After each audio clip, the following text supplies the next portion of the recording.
all my dear little children of class 5th. Today we are going to study another new chapter, chapter number 2, My Experiments with Truth, which is an autobiography which is written by Mahatma Gandhi ji. Let's have a little idea about Mahatma Gandhi ji. Mohandas Karamchand Gandhi was born on October 2nd, 1869 and he was India's most important political and spiritual leader. He is honored in India as father of the nation. His non-violent protest led to independence for India from the British.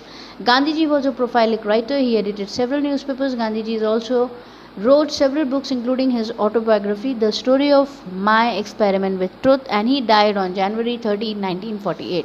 So let's begin the chapter. Please read after me as I'm gonna read and explain you simultaneously. I must have been about 7 when my father left Porbandar for Rajkot to become a member of the Rajasthan court. There I was put into primary school and I can recollect those days, including the names and the other particulars of the teachers who taught me. यहाँ इस paragraph रहे हैं कि वो तकरीबन 7 साल के थे जब उनके पिताजी ने पोरबंदर छोड़ा राजकोट के लिए, जहाँ वो राजस्थान के कोर्ट में मेंबर बनना चाहते थे. एंड वहाँ के किसी प्राइमरी स्कूल में उनका एडमिशन करा दिया गया और उन्हें इन कुछ दिनों की याद आती है. वो रिमेंबर करते हैं कि वहाँ कुछ ऐसे टीचर्स थे जिन्होंने उन्हें पढ़ाया, उनके बारे में थोड़ी सी डिटेल और नाम उन्हें पता है. I could only have been a mediocre student. यहाँ पे मीडियोकर का मतलब एवरेज से है. वो अपने आप को एवरेज स्टूडेंट बता रहे हैं. I had already reach my 12th year और में पहुँच चुके थे. I do not remember having ever told a lie either to teacher or to my schoolmates. वो कह रहे हैं कि मुझे कोई याद नहीं है कि मैंने कभी किसी टीचर या किसी साथी के साथ या किसी को झूठ बोला हो. I used to be very shy and avoided all company. मैं जनरली बहुत शर्मिला था और मैं लोगों की कंपनी यानी कि मैं साथ जनरली अवॉइड करता था, मैं इग्नोर करता था क्योंकि मुझे अच्छा नहीं लगता था. My books and my lessons व माई सोल कंपेनियंस. वो ऐसा बोल रहे हैं कि जो बुक्स हैं और बुक्स में जो लेसन्स हैं वो ही मेरे सच्चे साथी या फ्रेंड जिसे बोलते हैं थे. To be at school at the stroke of the hour. मैं हमेशा से कोशिश करता था कि मैं स्कूल में जल्दी से जल्दी पहुँचूँ and run back home as soon as the school close. और जल्दी से जल्दी स्कूल के क्लोज होते ही मैं घर में पहुँचूँ. That was my daily habit और ये मेरी रोज़ की एक रूटीन थी. I ran back because I could not bear to talk to anybody. I was even afraid lest anyone should poke fun at me. मैं बहुत जल्दी भाग जाता था क्योंकि मैं इस चीज़ को सहन नहीं कर पाता था कि मैं किसी से बात करूं. और दूसरी बात ये थी कि मैं डरता था कि कहीं कोई मेरा मजाक ना उड़ा दे. There was an incident which occurred in the examination my first year at the high school. High school का मतलब होता है 10th स्टैंडर्ड से. और ये एक एग्जामिनेशन बता रहे हैं कि जहाँ पे mister Giles the educational inspector had come on an visit for inspection. He had given us 5 words to write as spelling exercise. One of the word was kettle. अब वो बता रहे हैं कि मिस्टर गिल्स करके कोई एजुकेशनल इंस्पेक्टर थे जो एग्जामिनेशन के दौरान इंस्पेक्शन करने के लिए वहाँ पे विजिट उन्होंने किया था. उन्होंने एक एक्सरसाइज के तौर पे 5 शब्द दिए, स्पेलिंग पूछी. उसमें से एक शब्द था केटल एंड ऐसा गांधी जी बता रहे हैं कि मैंने मिस स्पेल्ड कर दिया, मतलब मैंने उसकी स्पेलिंग ठीक से नहीं बताई. The teacher try to prompt me. Teacher पूरी तरह कोशिश कर रहे थे कि मैं किसी तरीके से उस स्पेलिंग को सही बोलूँ with the point of his boot. But I would not be prompted. लेकिन मैं उसको सही नहीं बोल पाया. मैं कोशिश कर रहा था लेकिन मैं सही नहीं बोल पा रहा था. It was beyond me to see that he wanted me to copy the spelling. और ये मेरे दृष्टि से परे था कि वो चाह रहे थे कि मैं किसी से वो स्पेलिंग को कॉपी करूं. For I had thought that the teacher was there to supervise us against copying. मुझे ऐसा लगता था कि जो टीचर हैं वो हमें सुपरवाइज करने के लिए आए हैं कि हम किसी तरीके की कॉपी ना करें. The result was that all the boys except me were found to have spelled every word correctly. इसका रिजल्ट ये रहा कि मुझे छोड़कर सारे लड़कों ने वो स्पेलिंग सही बोल दी. Only I had been stupid. और मैं एक बेवकूफ़ जैसा रहा. The teacher tried later to explain the stupidity to me. और बाद में टीचर ने मुझे इस बेवकूफ़ी को बहुत अच्छे से एक्सप्लेन किया, मुझे समझाया without any effect. I never could learn the art of कॉपिंग. बिना किसी इफेक्ट के. लेकिन मैं कभी कॉपी करना नहीं सीख पाया. There was an incident connected with the play. एक इंसिडेंट है जो एक नाटक से जुड़ा हुआ है। I had secured my father's permission, और मैंने अपने पिताजी की परमिशन ले ली थी इस पर्टिकुलर प्ले की परफॉर्मेंस को देखने के लिए, जो एक ड्रामा कंपनी के द्वारा थी। This play Harish Chandra captured my heart.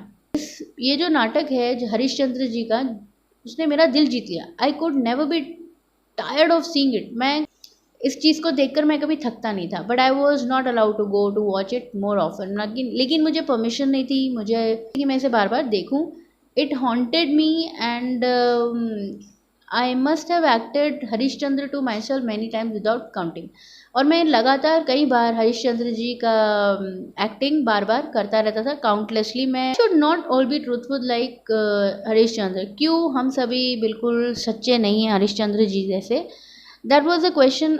मैं ये सवाल दिन और रात हमेशा पूछता रहता था। To follow truth and to go through all the ordeals Harish Chandra went through was the one ideal that inspired me. और हरीश चंद्र जी की इन बातों को मैंने फॉलो किया। एंड जितनी भी मुश्किलें आई, लेकिन उन्होंने कभी सच बोलना नहीं छोड़ा। इस चीज़ ने मुझे बहुत आइडियली इंस्पायर्ड किया, मैं बहुत प्रभावित हुआ, मुझे बहुत बड़ी प्रेरणा मिली। I believed in the story of Harishchandra, और मुझे इस हरीशचंद्र की कहानी में बहुत विश्वास हो गया। Thought of it often made me whip. और जब भी मैं इसके बारे में सोचता था मैं रोने लग जाता था। My common sense tells me today that Harishchandra could not have been a historical character. मेरी सेंस मुझे ये कहती है कि हरीशचंद्र एक ऐतिहासिक कैरेक्टर नहीं थे। स्टिल, लेकिन फिर भी वो मेरे साथ ही is a living reality for me. लेकिन है, and I am sure I would become sentimental as before. और मुझे पूरा यकीन है कि मैं फिर से भावुक हो जाऊंगा, जिसे मैं हमेशा हो जाता हूँ। If I were to see that play again today, अगर मैंने वापस वो प्ले देखा, वो नाटक देखा, तो मैं वापस से भावुक हो जाऊंगा। चलिए अब हम न्यू वर्ड्स सीखते हैं। मीडियोकर का मतलब होता है एवरेज, कंपेनियंस मतलब फ्रेंड्स, इंस्पेक्शन किसी चीज़ का निरीक्षण, प्रॉम्प्ट मतलब होता है जल्दी, सुपरवाइज का मतलब होता है निगरानी, ऑर्डियल मतलब परख, इंस्पायर्ड मीन्स प्रेरित, वीप मतलब रोना, सेंटिमेंटल मतलब भावुक। सो मेरे प्यारे बच्चों, I hope you would have understood the whole story very well, and just ask your parents to subscribe the channel so that you can get earliest notification of all the lesson explanation। आपके mobile पे फटाफट broadcast जब भी होता है कोई भी lesson का अपडेट आपके मोबाइल पे आ जाएगा। तो आप प्लीज़ इस चैनल को सब्सक्राइब कर लें और बेल आइकन ज़रूर हिट करें। Alright children, keep smiling and be happy. Thank you.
My books and my lessons were my sole companions. My books and my lessons व माई सोल कंपेनियंस. वो ऐसा बोल रहे हैं कि जो बुक्स हैं और बुक्स में जो लेसन्स हैं वो ही मेरे सच्चे साथी या फ्रेंड जिसे बोलते हैं थे. To be at school at the stroke of the hour. To be at school at the stroke of the hour. मैं हमेशा से कोशिश करता था कि मैं स्कूल में जल्दी से जल्दी पहुंचूं. And run back home as soon as the school close. और जल्दी से जल्दी स्कूल के क्लोज होते ही मैं घर में पहुंचूं. That was my daily habit. और ये मेरी रोज़ की एक रूटीन थी. I ran back because I could not bear to talk to anybody. मैं जल्दी भाग जाता था, मैं जल्दी चला जाता था क्योंकि मुझे